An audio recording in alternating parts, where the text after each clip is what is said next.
Did you notice the sentiment score for environment data spiking at plus 0.75? That's a significant jump above the historical baseline, indicating a growing positive outlook.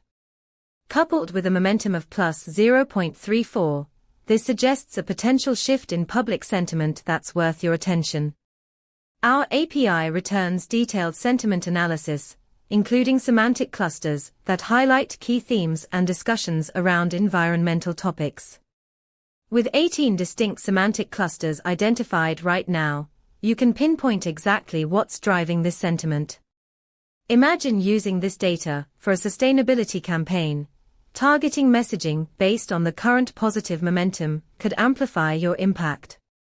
For more insights, visit pulsebit.logenterprise.com/docs and start building with our Sentiment API today.